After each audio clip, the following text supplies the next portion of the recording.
Aholini zamonaviy va sifatli uy-joy bilan ta'minlash hamda ko'p kvartirali uylar qurilishini takomillashtirish maqsadida joriy yilda davlatimiz rahbarining aholini uy-joy bilan ta'minlash ishlarini jadallashtirish va ko'p kvartirali uylar qurilishini samarali tashkil etish chora-tadbirlari to'g'risidagi farmoni qabul qilindi.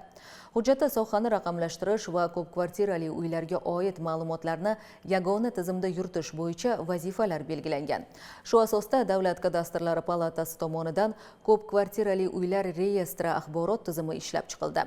Yangi tizim orqali ko'p kvartirali uylar, xonadonlar, noturar joylar va umumiy mulk obyektlariga oid ma'lumotlarni yagona elektron bazada jamlash va yuritish imkoniyati yaratilmoqda. Endi ko'p qavatli uy foydalanishga topshirilgach, uning xonadonlari, noturar joylari va umumiy mulkiga oid ma'lumotlar yagona raqamli tizimda jamlanadi. Bu uy-joylarni kadastr hisobiga olishda yangi bosqich. 2026-yilning 1-iyun sanasidan boshlab ko'p kvartirali uylarni foydalanishga qabul qilish, kadastr pasportlarini rasmiylashtirish va davlat ro'yxatidan o'tkazish jarayonlari Uzkart tizimi orqali amalga oshirilmoqda. Qurilish yakunlangach, ariza may.gov.uz yoki Davlat xizmatlari markazi orqali topshiriladi va avtomatik ravishda tizimga yuboriladi. Shakllangan ma'lumotlar ko'p kvartirali uylar reyestri axborot tizimida yagona hisobga olinadi. Yangi tartib ko'p kvartirali uylarni hisobga olish jarayonini yanada shaffof va qulay tashkil etish imkonini beradi. Hozir kunga kelib turib, bitta ariza tamoyili asosida ishlar tashkillashtirildi.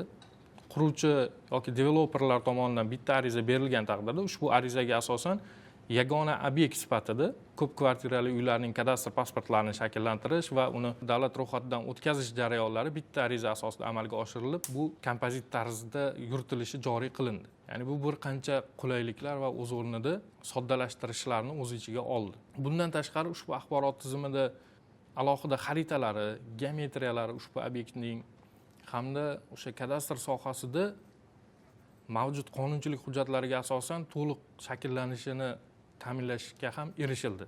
Yangi tartibda yana bir muhim talab: ko'p kvartirali uy joylashgan yer uchastkasi avval davlat ro'yxatidan o'tkazilgan bo'lishi kerak. Bu qurilishning qonuniy asosga ega ekanini tekshirish imkonini beradi. Joriy yilning 1-avgust holatiga 693 ta ko'p kvartirali uylar foydalanishga topshirildi. 48 mingdan oshiq xonadonlar o'z ichiga olgan. Ushbu foydalanishga topshirilgan uylar ham bu yerda ushbu axborot tizimida o'z aksini topdi. Iyunda joriy qilingan bo'lsa, 1-iyunga qadar foydalanishga topshirilgan uylar ham migratsiya qilish orqali deymiz, ya'ni mavjud axborotlarni olib o'tish orqali ushbu axborot tizimiga kiritilishi ta'minlandi. Oldingi axborot tizimlarida bir qancha noqulayliklar bor edi. Jumladan notarial idoralar tomonidan ko'rsatiladigan xizmatlarda bir kun, 2 kun, 3 kunlab ma'lumot olishga vaqt sarflangan bo'lsa, hozir ushbu axborotlarning barchasi tegishli davlat tashkilotlari, vazirlik va idoralar bilan onlayn integratsiya qilingan bo'lib, hammasini real vaqt rejimida onlayn olish imkoniyati yaratildi. Uy-joy masalasi aholi uchun eng muhim hayotiy ehtiyojlardan biridir. Shu bois bu yo'nalishda kadastr xizmatlarini raqamlashtirish va ma'lumotlarni yagona tizimga birlashtirishga qaratilgan o'zgarishlar avvalo fuqarolarning mulkiy huquqlarini ishonchli himoya qilish, uy-joyga oid ma'lumotlarning aniqligi va shaffofligini ta'minlash hamda ortiqcha tashkiliy jarayonlarni kamaytirishga xizmat qiladi. Asoda Somiddinova, Zoir Shavkatov, Poytaxt.